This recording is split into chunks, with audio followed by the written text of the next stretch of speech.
dengan mengumpulkan seluruh informasi dengan menetapkan dan mengumumkan tersangka sebagai berikut. Ada 15 tersangka.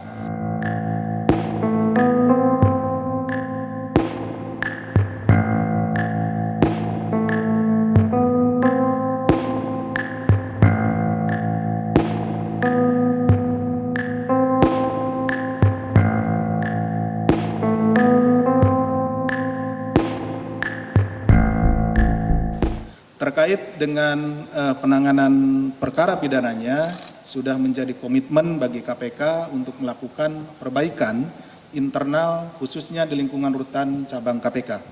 Selanjutnya dilaksanakan pemeriksaan internal untuk menindaklanjuti adanya temuan dugaan pemerasan di lingkungan rutan cabang KPK dengan mengumpulkan seluruh informasi dengan menetapkan dan mengumumkan tersangka sebagai berikut. Ada 15 tersangka. Pertama, Saudara AF, Kepala Rutan Cabang KPK. Yang kedua, HK, Pegawai Negeri yang dipekerjakan atau PNYD yang ditugaskan sebagai petugas cabang rutan KPK periode 2018 sampai dengan 2022.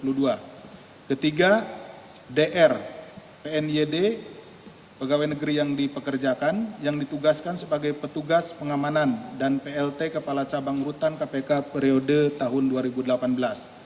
4. SH, Pegawai Negeri yang dipekerjakan yang ditugaskan sebagai petugas pengamanan. Kelima, RT, Pegawai Negeri yang dipekerjakan yang ditugaskan sebagai petugas cabang rutan KPK dan PLT Kepala Cabang Rutan KPK periode 2021. 6. ARH, Pegawai Negeri yang dipekerjakan yang ditugaskan sebagai petugas cabang rutan KPK. 7. AN, Pegawai Negeri yang dipekerjakan yang ditugaskan sebagai petugas cabang rutan KPK. 8. EAP, Pegawai Negeri yang dipekerjakan yang ditugaskan sebagai petugas cabang rutan KPK periode 2018 sampai dengan 2022. 9. MR, Petugas Cabang Rutan KPK. 10. SH, Petugas Cabang Rutan KPK. 11. RUA, Petugas Cabang Rutan KPK. 12. MHA, Petugas Cabang Rutan KPK. 13. WD, Petugas Cabang Rutan KPK.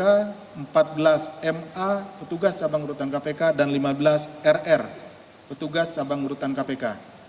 Untuk kebutuhan proses penyidikan, tim penyidik menahan para tersangka dimaksud selama 20 hari pertama terhitung tanggal 15 Maret 2024 hari ini sampai dengan 3 April 2024 di rutan Polda Metro Jaya. Jadi tidak di rutan KPK ya. Ini kita titipkan di rutan Polda Metro Jaya. Adapun konstruksi perkara diduga telah terjadi sebagai pegawai negeri yang dipekerjakan di KPK mulai tahun 2018, HK ditugaskan sebagai petugas cabang rutan dan DR sebagai petugas keamanan merangkap PLT Kepala Cabang Rutan KPK. Sekitar tahun 2019 bertempat di salah satu KP di wilayah Tebet, Jakarta Selatan, diadakan pertemuan yang diikuti DR yang saat itu menjabat PLT Kepala Cabang Rutan, HK, MR, RUA, dan RR dalam rangka menunjuk dan memerintahkan MR sebagai lurah. Jadi di rutan tersebut ada yang ditunjuk sebagai lurahnya. Ini bukan struktur resmi ya, ini struktur yang mereka buat sendiri. Ada yang dinamakan lurah di rutan cabang KPK. Pomdam Jaya Guntur, kemudian MHA sebagai lurah di rutan cabang KPK pada Gedung Merah Putih dan SH sebagai lurah di rutan cabang KPK pada Gedung SCLC atau gedung yang C1. Ya. Jadi rekan-rekan sekalian ada 3 cabang rutan KPK, ya.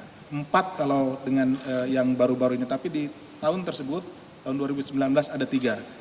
Ada di Gedung Merah Putih, di Gedung C1 atau ACLC, dan satu lagi di Pomdam Jaya Guntur.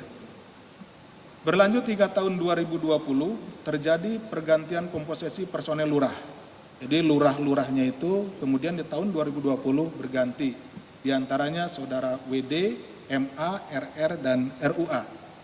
Adapun tugas sebagai lurah yang mengumpulkan dan membagikan sejumlah uang dari para tahanan melalui koordinator tahanan, namanya atau disingkat dengan Korting, koordinator tempat tinggal ya, di 3 rutan cabang tersebut. Kaitan sebutan Korting adalah perwakilan para tahanan yang ditugaskan sebagai pengumpul sejumlah uang dari para tahanan. Jadi di masing-masing rutan tersebut itu kan tidak hanya ada 1 orang, ada beberapa orang sesuai dengan kapasitasnya dari rutan tersebut. Nah, ditunjuklah koordinator tempat tinggal. Jadi dari para napi sendiri ya. Jadi nanti tinggal si lurah ini berhubungannya tidak dengan keseluruhan ya. Jadi tinggal dengan koordinator tempat tinggal atau korting tersebut. Penunjukan korting ini adalah inisiatif dari HK yang dilanjutkan oleh AF saat menjabat selaku Kepala Rutan Cabang KPK definitif tahun 2022. Modus yang dilakukan HK dan kawan-kawan terhadap para tahanan diantaranya memberikan fasilitas eksklusif berupa percepatan masa isolasi. Jadi ketika masuk pertama kali, ya masuk tahanan pertama kali itu diisolasi dulu, ya sebelum jadi tidak langsung dibaurkan tapi dilakukan isolasi. Nah masa isolasi inilah yang mereka tawarkan supaya bisa dipercepat gitu. Ini menjadi bargaining bagi mereka untuk mendapatkan sesuatu dari tahanan. Anda mau isolasinya cepat atau sesuai dengan standar gitu, seperti itu. Kemudian layanan menggunakan handphone dan powerbank hingga informasi sidak. Jadi rupanya di sana juga mereka meminjamkan handphone kemudian juga powerbank. Itu menjadi bagian dari bargaining si oknum tersebut dengan tahanan, khususnya tahanan-tahanan yang baru masuk, mulai dari isolasi, kemudian ditawarkan juga HP, ditawarkan juga powerbank, seperti itu, dan informasi sidak. Artinya kami dari petugas di KPK, pengelola khususnya tahanan itu secara kontinu itu melakukan sidak-sidak. Tetapi kemudian oleh oknum ini sidaknya dibocorkan gitu ya. Jadi bukan sama sekali tidak ada upaya yang dilakukan oleh pihak KPK, dalam hal ini Biro Umum, yang menjadi tanggung jawabnya selalu melaksanakan sidak. Tetapi ketika sidak itu dilaksanakan, dibocorkan sehingga HP dan yang lain-lainnya yang tidak diperbolehkan itu mereka sembunyikan. Sedangkan bagi para tahanan yang tidak atau terlambat menyetor diberikan perlakuan yang tidak nyaman, diantaranya tahanan dikunci dari luar. Jadi pintunya kan ini sel-sel tahanan untuk tempat tidurnya, kemudian dikuncinya dari luar sehingga dia tidak bebas bergerak gitu ya, seperti itu. Itu salah satu perlakuan apabila setorannya tidak lancar atau terlambat untuk dibayarkan. Kemudian pelarangan dan pengurangan jatah olahraga, karena dalam satu waktu atau periode 1 hari diberikan juga kegiatan berolahraga dan lain-lain untuk menjaga kesehatan dari tahanan tersebut. Nah itu juga dijadikan bargaining oleh para oknum ini. Kemudian mendapat tugas jatah jaga dan piket kebersihan yang lebih banyak. Nah kebersihan di rutan juga salah satunya adalah menjadi tanggung jawab dari para penghuni rutan tersebut. Nah salah satu itu juga yang dijadikan bargaining, di mana kalau misalkan terlambat, ya orang yang ditunjuk untuk bersih-bersih misalkan tadinya sudah terjadwal. Nah tapi karena dia terlambat akhirnya dia ditunjuk lagi gitu. Si tahanan itu ditunjuk lagi. Nah itu untuk memberikan tekanan supaya mereka lancar terkait dengan pungutannya, seperti itu. Kemudian besaran uang untuk mendapatkan layanan-layanan tersebut bervariasi dan dipatok mulai dari 300.000 sampai dengan 20 juta ya, yang kemudian disetorkan secara tunai maupun melalui rekening bank penampungan dan dikendalikan oleh lurah dan korting ya. Jadi pungutannya tadi lurah itu yang oknum tadi itu tidak ke masing-masing, karena di awal dia pada saat masuk sudah didoktrin, kemudian termasuk tadi di layanannya diberikan, dijelaskan dan lain-lain. Berikutnya itu yang bergerak adalah korting, koordinator tempat tinggal.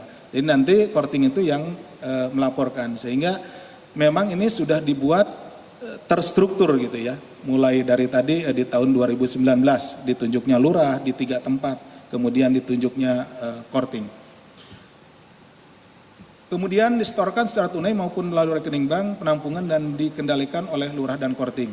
Mengenai pembagian besaran uang yang terima HK dan kawan-kawan juga bervariasi sesuai dengan posisi dan tugas yang dibagikan per bulan, mulai dari 500.000 sampai dengan 10 juta.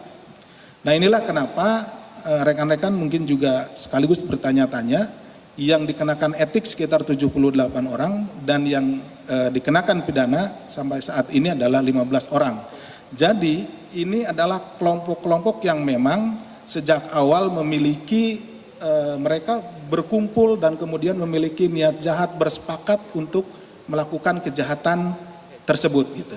Yang lain-lainnya banyak yang tidak tahu, tetapi karena mereka ikut di situ ya jadi hanya sebagai uang rokok gitu kebagian dan yang lainnya kebagian. Mereka yang lainnya tidak tahu. Jadi penanganannya kita bedakan. Ada penanganan yang memang betul-betul ini kesepakatan jahat, punya niat jahat dan bersepakat, dan ada yang hanya tidak mengetahui sebetulnya, jadi dia menerima sebagian. Nanti ada yang masuk etiknya, kemudian nanti masuk disiplin, dan yang ini adalah masuk pidana. Mengenai pembagian besaran uang yang terima HK bervariasi sesuai dengan posisi dan tugasnya yang dibagikan per bulan mulai dari 500.000 sampai dengan 10 juta sebagai berikut. AF dan RT masing-masing mendapatkan sekitar 10 juta. HK, EAP, DR, SH, ARH, AN masing-masing mendapatkan sejumlah 3 juta sampai dengan 10 juta. Ini per bulan ya. Kemudian Komandan Regu dan anggota petugas rutan masing-masing mendapatkan sejumlah 500.000 sampai dengan 1 juta. HK dan kawan-kawan dalam melancarkan aksinya menggunakan beberapa istilah atau password, di antaranya banjir dimaknai info sidak.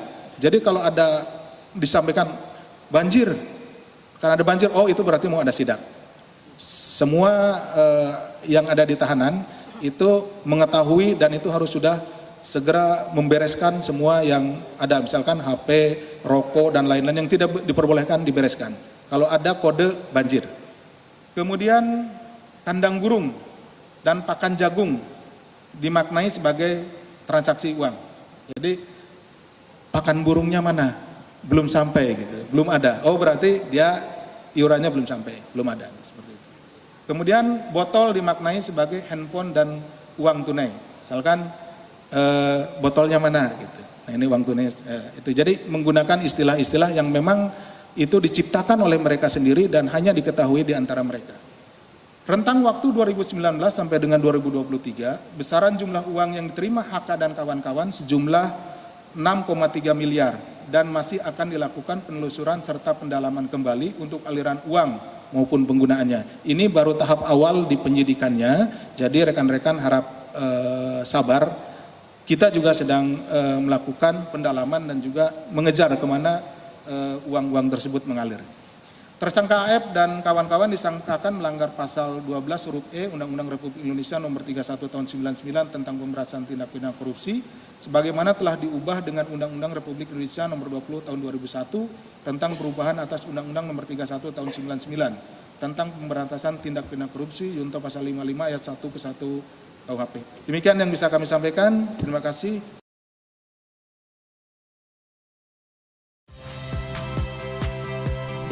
Saya Odin Fridianto. Saksikan terus program-program Kompas TV melalui siaran digital, pay TV, dan media streaming lain. Kompas TV, independen, terpercaya.